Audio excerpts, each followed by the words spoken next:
নমস্কার সবাইকে।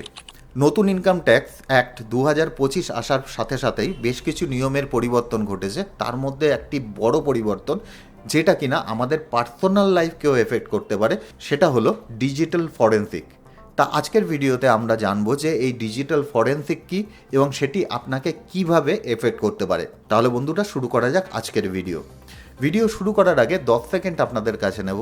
আপনাদের যদি আমাদের ভিডিও ভালো লাগে তাহলে অবশ্যই চ্যানেলটি সাবস্ক্রাইব করবেন এবং আপনারা যদি চান তাহলে জয়েন বাটনে ক্লিক করে আপনারা কিন্তু আমাদের একজন মেম্বার হয়ে উঠতে পারেন। আমরা প্রত্যেকেই কম বেশি ক্রাইম থ্রিলার দেখেছি এবং সেখানে দেখা যায় যদি কোনো জায়গায় কোনো একটি বডি পাওয়া যায় তাহলে সেটা ফরেনসিকে পাঠানো হয়। ফরেনসিককে সেখানে বিভিন্ন রকমভাবে চেক করে তারপরে যখন আমাদের কাছে রিপোর্ট আসে সেটাকে কিন্তু একটা প্রমাণ হিসাবে কাজে লাগানো হয়। এখন কিন্তু ইনকাম ট্যাক্সের কাছে যে পাওয়ারটা এসছে সেটাকে বলা হচ্ছে ডিজিটাল ফরেনসিক। অর্থাৎ ইনকাম ট্যাক্স চাইলে আপনার যে ইলেকট্রনিক ডিভাইস আছে সেই ইলেকট্রনিক ডিভাইসে চেক করতে পারবে এবং সেখানে যদি কোনো ডকুমেন্টস তারা পায় তাহলে কিন্তু সেটাকে এভিডেন্স হিসাবে কাজে লাগাতে পারে। প্রথমে দেখে নিই যে এই রুলটা কী আছে, তারপরে এর বিশদে আলোচনা করব এটা কিভাবে আমাদেরকে এফেক্ট করতে পারে।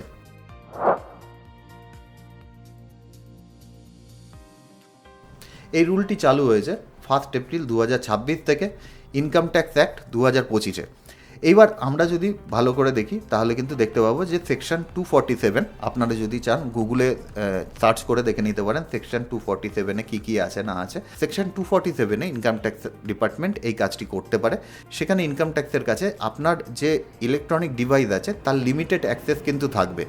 এবার এই ইলেকট্রনিক ডিভাইসগুলো কী কী হতে পারে, এক্ষেত্রে কিন্তু আপনার ডিজিটাল ব্যাঙ্কিং অর্থাৎ আপনার অনলাইন ব্যাঙ্কিং হোক, আপনার জিপে হোক, ফোনপে হোক, ইউপিআই যেগুলো রয়েছে ইউপিআই, এছাড়া আপনার social media Facebook, Instagram, YouTube এগুলোকে, এছাড়া আপনার যদি কোনো ক্লাউড স্টোরেজ থাকে অর্থাৎ আপনার গুগল ড্রাইভ রইল, ম্যাক্সিমাম লোক গুগল ড্রাইভ ইউজ করে যেহেতু এটা ফ্রি, গুগল ড্রাইভে আপনি কোনো ডকুমেন্টস রেখেছেন সেটাও কিন্তু তারা চাইলে চেক করতে পারে।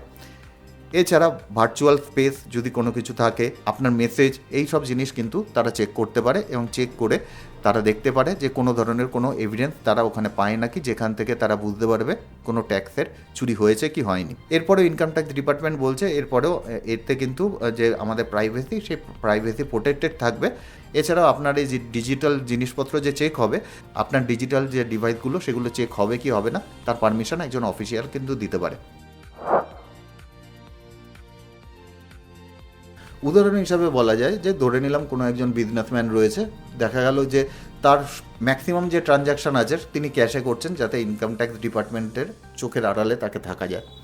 এছাড়াও তাকে জিএসটি পেমেন্ট করতে না হয়, এই ধরনের জিনিস থেকে এড়িয়ে থাকার জন্য সেই বিজনেসম্যান ক্যাশে ট্রানজ্যাকশান করছে। এবার যার সাথে ক্যাশে ট্রানজ্যাকশান করছেন দেখা গেল যে তার সাথে সমস্ত কমিউনিকেশন হোয়াটসঅ্যাপে হচ্ছে, যে আমি আজকে আপনাকে 50,000 রুপিস দিয়ে দিয়েছি, আজকে 5 লাখ টাকা দিয়ে দিয়েছি, যাতে তাদের হিসাব তারা রাখতে পারে।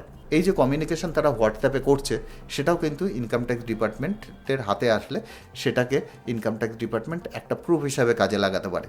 এছাড়াও দেখা গেল যে সেই ব্যক্তি দেখা গেল যে এক্সেলে বেশ কিছু হিসাব কষেছে যেগুলো তার অরিজিনাল হিসাবে ইনকাম ট্যাক্স রিটার্নে সে দেখায়নি। এখন এক্সেলে হিসাব কষেছে, সেই হিসাবগুলোও কিন্তু ইনকাম ট্যাক্স ডিপার্টমেন্ট নিয়ে তারা কাজে লাগাতে পারে তাদের একটা প্রুফ হিসাবে যে কোনো ট্যাক্স এভিয়েশন হয়েছে কি হয়নি। এবার 3 নম্বর ধরে নিলাম যে কোনো একজন ব্যক্তি দেখা গেল ইউরোপে ঘুরতে গেছে, ইউরোপে ঘুরে 10-12 দিন কাটিয়ে এসছে এবং ইউরোপে ঘুরতে 10-12 দিন কাটাতে মোটামুটি দেখা গেল তার 8-10 লাখ টাকা খরচা হয়েছে, ফ্যামিলি মিলিয়ে 30 লাখ টাকা খরচা হয়েছে আমি ধরে নিলাম। এবার সেই ব্যক্তির ইয়ারলি যে ইনকাম, সেই ইয়ারলি ইনকাম 5 লাখ টাকা দেখানো হয়েছে। এবার ইনকাম ট্যাক্স ডিপার্টমেন্ট যখনই তার সোশ্যাল মিডিয়া অ্যাকাউন্ট চেক করবে তখনই কিন্তু ইনকাম ট্যাক্স ডিপার্টমেন্ট বুঝতে পারবে যে এই ব্যক্তি ফরেনে যে ঘুরতে গিয়েছিল সে ঘুরতে এত টাকা খরচা হয়, তার ইনকাম ট্যাক্স রিটার্ন এত কম টাকার কী করে। সুতরাং কোথাও না কোথাও ট্যাক্সের একটা বড় চুরি ঘটেছে। এই ধরনের জিনিসের জন্যই কিন্তু ইনকাম ট্যাক্স ডিপার্টমেন্ট চাইলে আমাদের সোশ্যাল মিডিয়া অ্যাকাউন্ট চেক করতে পারে এবং দেখতে পারে, এর সাথে সাথে আমাদের ইলেকট্রনিক ডিভাইসও দেখতে পারে। এবার অনেক ব্যক্তির মনে হতে পারে যে আমি হোয়াটসঅ্যাপে কোনো ধরনের কোনো চ্যাট করছি, কোনো অসুবিধা নেই, কেননা আমি হোয়াটসঅ্যাপে চ্যাট করার পরেও আমি ওটাকে ডিলিট করে দেবো। এটা কিন্তু একেবারেই সম্ভব নয়। আপনি ডিলিট করতে পারেন, কিন্তু তারপরেও আমাদের যে ইলেকট্রনিক ডিভাইস, কম্পিউটার বলুন বা হোয়াটসঅ্যাপ বলুন, তাতে কিন্তু সেই ডেটা থেকে যায়। ইনকাম ট্যাক্স ডিপার্টমেন্ট যদি মনে করে যে কোনো কিছু হাইড করা হচ্ছে, এই হোয়াটসঅ্যাপের মধ্যে আরও বেশ কিছু ডেটা থাকা উচিত, তারা কিন্তু চাইলে ডেটা রিকভারি সফটওয়্যারের মাধ্যমে এই ডেটাগুলো কিন্তু তারা আবার ফিরিয়ে আনতে পারবে। সুতরাং এই জিনিসটা ভাবার কোনো কারণ নেই।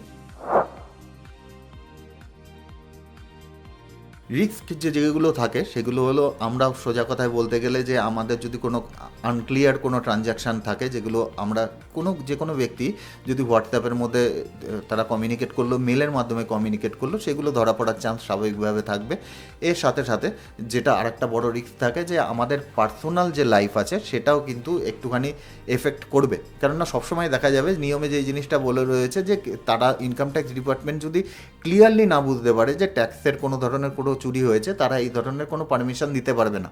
কিন্তু এই লটা মিসইউজ করার জন্য কখনো কখনো কাজে লাগতে পারে। সবসময় যে এই ল কাজে লাগবে যে ইনকাম ট্যাক্স ডিপার্টমেন্টের যে অফিসার রয়েছে সে সঠিকভাবে মনে করবে যে হ্যাঁ সত্যিকারের সেই ব্যক্তি কোনো ট্যাক্সের চুরি করেছে, তা কিন্তু নাও হতে পারে। আর একজনকে হ্যারাত করার জন্য কিন্তু এই ল কাজে লাগানো যেতে পারে। তার মানে এই নয় যে কাজে লাগবেই, কিন্তু কাজে লাগানো অ্যাটলিস্ট যেতে পারে। তার সোশ্যাল মিডিয়া অ্যাকাউন্ট তার কাছ থেকে নিয়ে নেওয়া হলো, তার ইলেকট্রনিক ডিভাইস তার কাছে নিয়ে নেওয়া হলো, সুতরাং তাকে কিছুদিনের জন্য পুরো ওয়ার্ল্ড থেকে ডিটাচ করে দেওয়া গেল, এবং তার সাথে সাথে তার সমস্ত ধরনের যে ইনফরমেশন কিন্তু আরেকজনের হাতে চলে গেল। এর সাথে সাথে আমার অনেক পার্সোনাল ডেটা দেখা যেতে পারে যে আমার কম্পিউটারের মধ্যে রয়েছে, যেটা আরেকজনের হাতে লেগে যেতে পারে, পরে সেটা মিসইউজ হতে পারে। এর সাথে সাথে আরেকটা জিনিস একেবারে করবেন না, সেটা হলো আপনার পার্সোনাল ডেটা আর বিজনেসের যে ডেটা আছে দুটোকে মিক্স করবেন না। যাদের পক্ষে সম্ভব, সবার পক্ষে সম্ভব নয়, যদি দুটোরই ডিভাইস রাখা যায় তাহলে আরও ভালো। যদি আপনি বাড়ির জন্য একটা ডিভাইস যদি আপনার খুবই প্রয়োজন হয়, যেখানে বেশ কিছু পার্সোনাল ডেটা থাকে, আপনি বাড়ির জন্য আলাদাভাবে রেখে দিলেন, আর বিজনেসের জন্য আপনি আলাদাভাবে একবারে আলাদা একটা ডিভাইস রাখলেন। বাড়ির যে ডিভাইসটা রয়েছে, যদি আপনার মনে হয় যে এই ধরনের কোনো দিন কোনো সিচুয়েশান আসতে পারে, তাহলে ওটা অন্য কারোর নামে আপনি পারচেজ করে তখন সেটাকে আপনি যদি আপনার ছেলে মেয়ে নামে আপনি পারচেজ করে তাদের স্কুলে লাগলে তাদের স্কুলের জন্য কাজে লাগান, আর যে বিজনেসের যেটা কাজে লাগছে সেটা আপনার নামে অথবা বিজনেসের নামে পারচেজ করুন। সুতরাং আপনি যদি এমন কিছু জিনিস চান যে এই জিনিসগুলো ইনকাম ট্যাক্স ডিপার্টমেন্টের হাতে না লাগুক, আপনার পার্সোনাল হোক বা অন্য কোনো জিনিস হোক, সেই ক্ষেত্রে অবশ্যই সেখানে আপনার কোনো ডিজিটাল ফুটপ্রিন্ট রাখা যাবে না, সেটা অবশ্যই আপনাকে মাথায় রাখতে হবে।